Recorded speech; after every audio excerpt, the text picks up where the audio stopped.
Orang yang tidak memperhatikan ini biasa-biasa saja, tapi bagi yang memperhatikan, dia tidak mau buat di dalam, karena dia menganggap kalau kami buat kedutaan di dalam, berarti ini memang sudah war negeri kami. Orang akan membuat kedutaan di luar negerinya, bukan di dalam negerinya. Maka antara Sungai Nil dengan Sungai Efrat, dia buat kedutaan di luar, karena dia ingin menunjukkan inilah negeri kami. Secara pikiran dia sudah mengatakan Mesir adalah negeri kami, hanya belum masanya saja. Maka dari mulai Mesir sampai ke Irak, hitung berapa negara: Yordania, Palestina, Suria, Lebanon, Irak, Saudi Arabia sebagian, Sudan, dari mulai Afrika Utara sampai ke Asia. Itu adalah negeri-negeri kami, negeri yang dijanjikan oleh Tuhan. Ardul Mau'un, negeri yang dijanjikan kalian akan kembali ke sana menurut mitologi, mitos, pikiran mereka. Tapi mereka meyakininya. Mereka meyakini akan turun nabi terakhir, Mesias, yang dijanjikan oleh Tuhan mereka. Tapi Mesias itu tidak mau turun sebelum dia melihat ada 5 perkara, ada 5 hal yang ditunggu, barulah Mesias itu turun. Dan mereka menyiapkan itu dengan persiapan yang sematang-matangnya. Yang pertama, Mesias baru mau turun kalau seluruh Yahudi kembali ke bumi yang dijanjikan. Dan mereka betul-betul kembali ke bumi yang dijanjikan itu. 1946 mereka berusaha sekuat mungkin, bagaimana supaya kita bisa kembali. Yang penting balik kampung, yang penting kita balik ke negeri kita, karena Mesias tidak mau turun kalau kita tidak bisa kembali.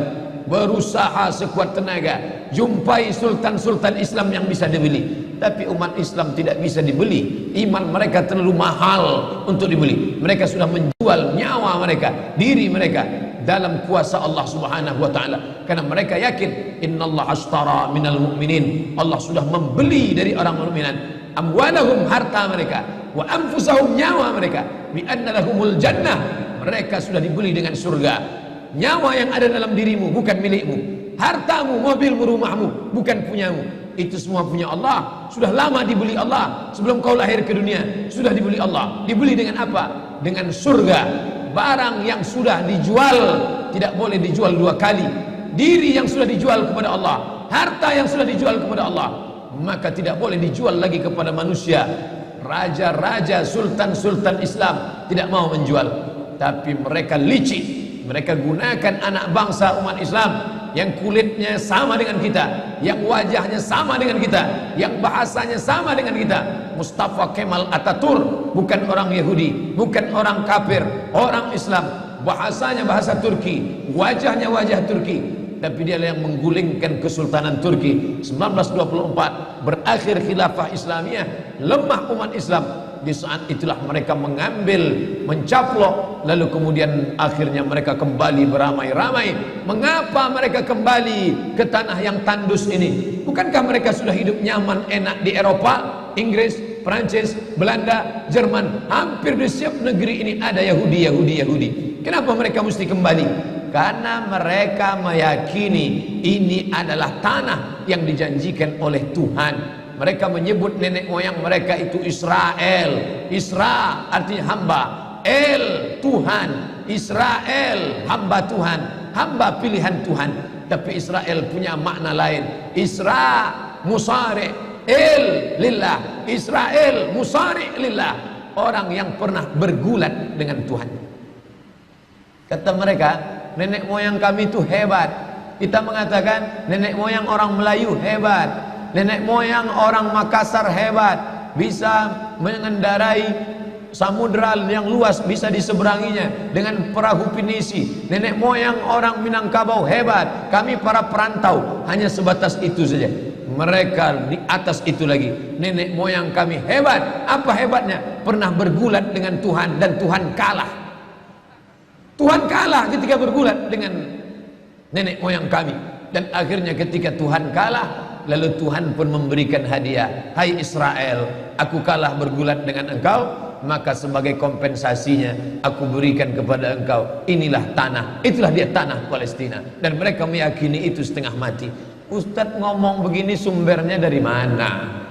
Judul bukunya Ad-Diyanah Al-Yahudiyah, Tarikh ad-Diyanah al-Yahudiyah, sejarah agama Yahudi, ditulis oleh seorang penulis ulama besar Mesir, pakar Yahudi, penerjemah Abdul Somad. Kebetulan saya menerjemahnya tahun 2009. Sampulnya warna hitam. Bagi jamaah yang ada di Jakarta, harap segera cari buku ini, yaitu diterbitkan oleh Pustaka Al-Kautsar Jakarta. Artinya mereka dengan keyakinan yang penuh, kami adalah hamba-hamba bangsa-bangsa pilihan Tuhan. Itulah mengapa mereka ramai-ramai. Orang berpikir heran, apa yang mereka kejar ke Palestina?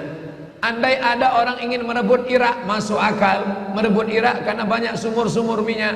Andai ada mau ekspansi ke Kuwait, masuk akal, karena sumur minyak di Kuwait banyak. Kenapa kembali ke Palestina? Ada apa? Tanah yang tandus, tanah yang kering kerontang. Mereka ingin membuat sebuah negara dengan keyakinan akan turun Mesias, sang juru selamat yang dijanjikan oleh Tuhan, dengan syarat orang-orang Yahudi mesti kembali ke negeri yang dijanjikan Tuhan. Yang kedua, Mesias sedang menunggu. Mesias melihat ke bawah. Kalau dia tengok di bawah masih banyak gurun pasir, dia tidak mau turun. Dia ingin melihat hijau. Kalau sudah dibentang karpet hijau, baru dia turun ke bawah. Maka yang dimaksud dengan hijau itu adalah ditanami tanaman-tanaman hijau, penghijauan yang luar biasa. Dan ketika Israel masuk ke Palestina, mereka ambil tanah itu, mereka hancurkan rumah orang Islam, mereka buat tembok panjang. Penjara terbesar dan terpanjang di dunia adalah Palestina. Mereka kurung orang Palestina. Mereka buat tembok beton yang tinggi, panjangnya 700 km lebih. Dari Pekanbaru kita lihat, Anda menuju Medan Sumatera Utara 600 km. Mereka membuat tembok tinggi 700 km. Bayangkan, umat Islam terisolir dan mereka tanami hijau-hijau. Makanya Allah berkuasa. Allah mau tunjukkan kuasa, lalu Allah buat tanaman hijau itu menyala. Dalam pokok yang hijau itu menyala beberapa bulan yang lalu. Heran orang, Allah mau menunjukkan kekuasaannya. Kalian tidak mau tolong Palestina, aku yang akan menolongnya. Tanaman yang hijau yang mereka tanam itu tiba-tiba terbakar. Tidak ada yang bisa mematikannya. Sampai-sampai reporter wartawan Amerika mengatakan, tidak ada yang bisa mematikan kebakaran ini kecuali Tuhan, karena Dia yang membakarnya. Bapak Ibu yang dimuliakan Allah SWT, tanaman apa yang mereka tanam? Persis yang dikatakan Nabi SAW, syajaratul gharqad, pohon gharqad, bentuknya seperti pinus, tinggi, memanjang. Lalu kemudian Bapak Ibu nanti tulis saja, yang ingin tahu bagaimana bentuk pohon gharqad, tulis saja www.google.com. Lalu tulis di sana alif lam ghain ra qaf dal al-gharqad, enter, muncul gambar pohon gharqad. HP saya tak bisa tulis Arab Pak Ustaz, belum masuk Islam. Cara mengislamkannya, Play Store, klik. Setelah buka Play Store, pilih Arabic Keyboard. Setelah keluar Arabic Keyboard, pilih Arabic Smart Keyboard. Smart Keyboard Arabic. Habis itu setupkan ke HP. 5 menit, geser, langsung berubah, bisa tulis Arab. Alif lam ghain ra qaf dal, enter, pilih image, muncul gambar pohon gharqad. Gimana? Sudah nampak? Tak keluar Pak Ustaz. Loh, kenapa? Paket tak ada. Sekarang mudah belajar. Dulu kami sekolah, ketika mau tahu gimana pohon sidir, kalau mau memandikan jenazah, ambil beberapa helai daun sidir, lalu digiling, dimasukkan ke air. Gimana pohon sidir Ustaz? Pohon sidir, kata Ustaz. Sekarang mudah saja, tinggal tulis sin dal ra, sidir, enter. Pohon bidara kata kita, enter image, nampak, oh ini gambarnya. Teknologi canggih memudahkan kita. Pohon gharqad kata Nabi, kalau bersembunyi dia di belakang pokok kayu, pokok kayu akan berkata, ini Yahudi di belakangku, bunuhlah. Kalau bersembunyi dia di belakang batu, batu akan berkata, ini ada Yahudi, bunuhlah. Tapi kata Nabi, ada satu pohon yang tidak mau menunjukkan dia. Ini pohon mereka, kata Nabi. Apa itu? Syajaratul gharqad, pohon gharqad. Subhanallah, Masya Allah. Apa yang dikatakan Nabi dulu terwujud sekarang. Mereka tanam pohon gharqad ini sebanyak-banyaknya. Ketika saya sampai ke Rafah, Mesir, Palestina, sampai perbatasan Mesir Palestina, ada satu kota bernama Rafah. Rafah dibagi dua, Rafah Palestina, Rafah Mesir. Di tengah kota Rafah, di batas perbatasan, kawat duri panjang yang dipasang dengan voltase listrik bertegangan tinggi. Siapa saja yang menyentuhnya akan terbakar mati. Tak ada orang berani mendekat. Tapi kawat-kawat duri itu kita bisa melihat rumah-rumah saudara kita di Palestina dan nampak hijau. Lalu gaib penunjuk bertanya ke kami, coba tengok pohon yang hijau itu. Pohon apa itu? Pohon apa ya? Itulah pohon gharqad yang dikatakan Nabi SAW. Mereka tanam sebanyak-banyaknya karena mereka meyakini bahwa Mesias akan mau turun kalau sudah dia tengok hijau.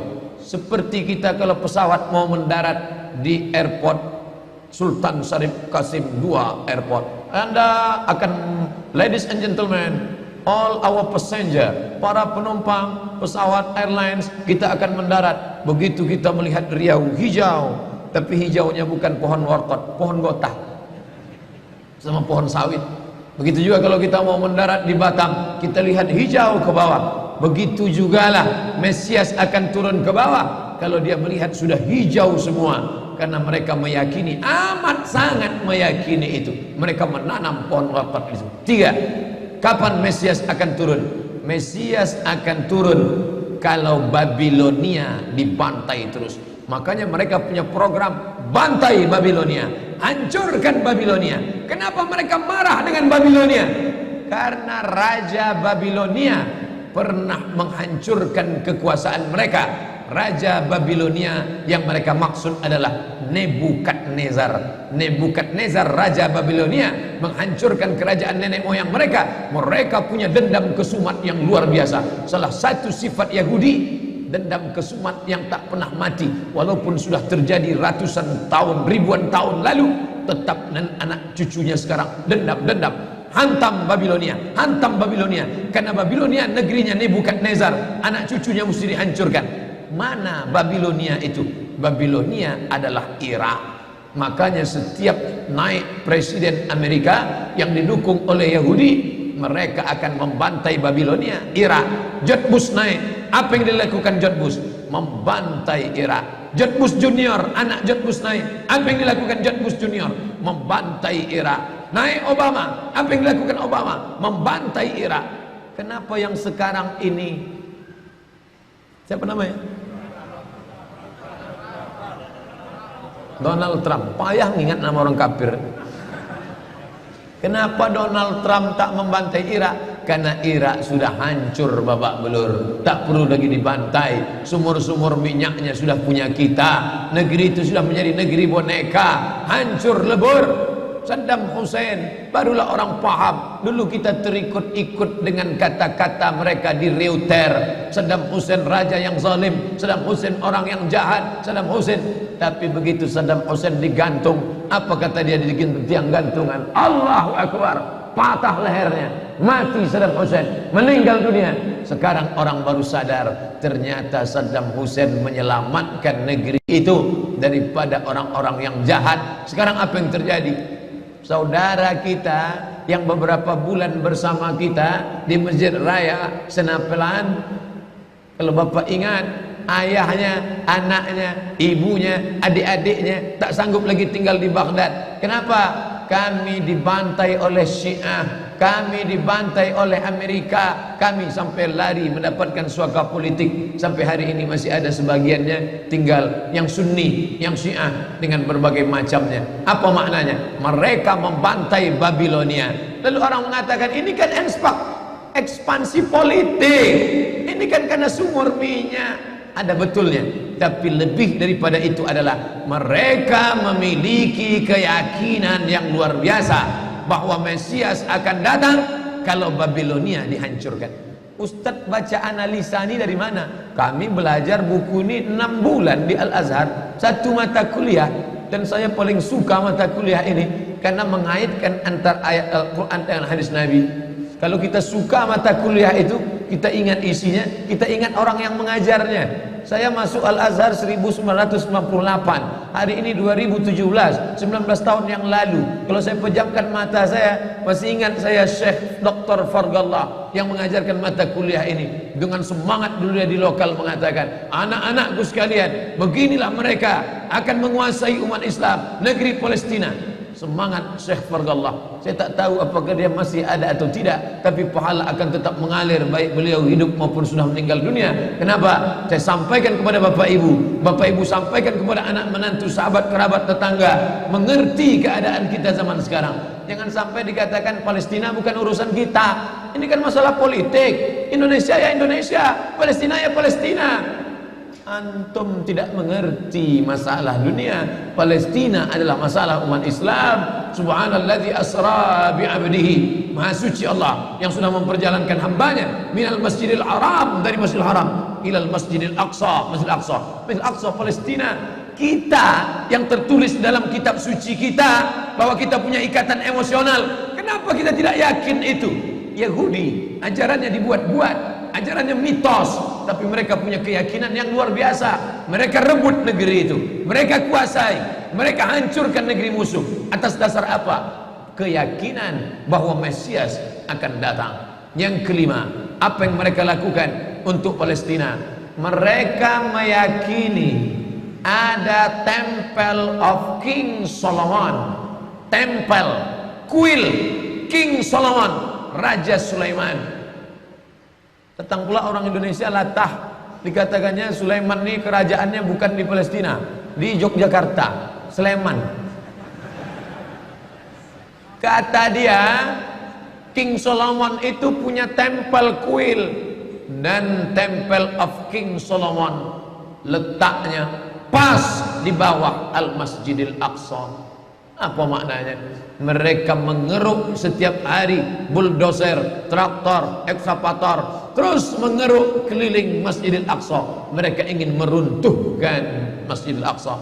Tulis Temple of King Solomon, enter, pilih image, tampak gambar replika. Inilah kerajaan Sulaiman yang ada di bawah Masjidil Aqsa. Akan mereka naikkan. Mereka sudah bangunkan rumah kecil replikanya, seperti orang Riau membuat rumah replika, rumah Melayu Kampar, rumah Melayu Siak, rumah Melayu Bengkalis. Di mana rumah itu?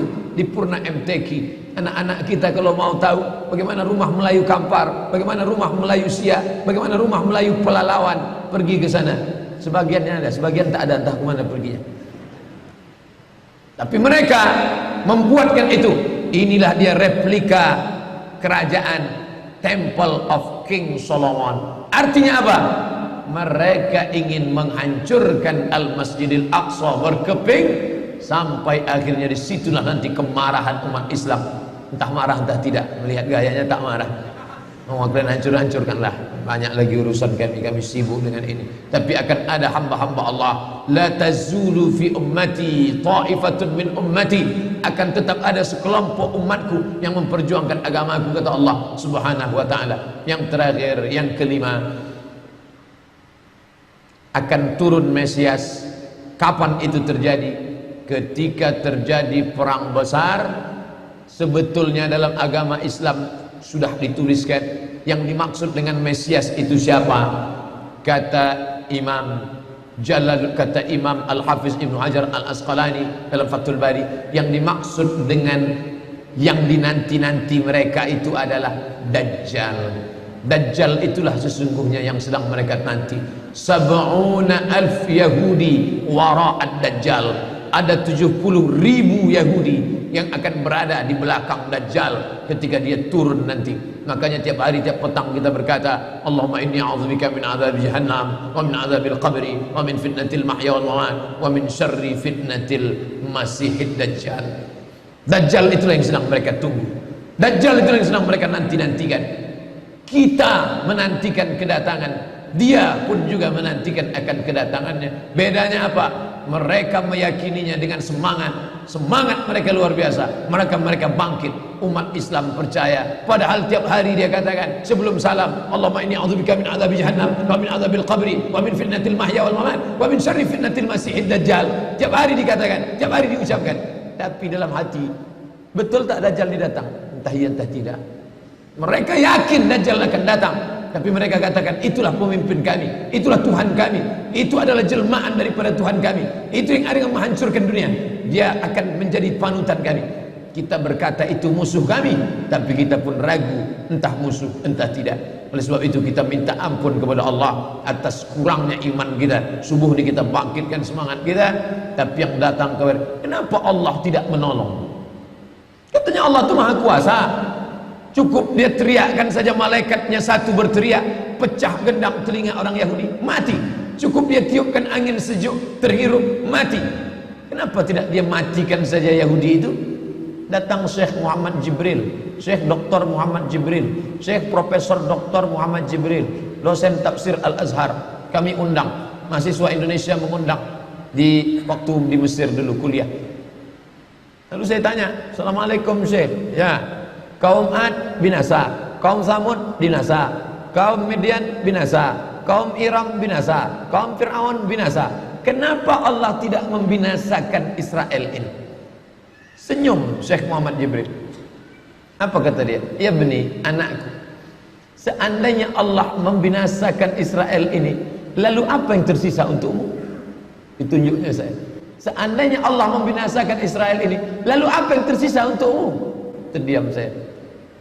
Allah sengaja sisakan ini sebagai medan jihad kita menolong agama Allah Subhanahu wa ta'ala. Terima kasih sudah menonton. Jangan lupa subscribe, like, and share.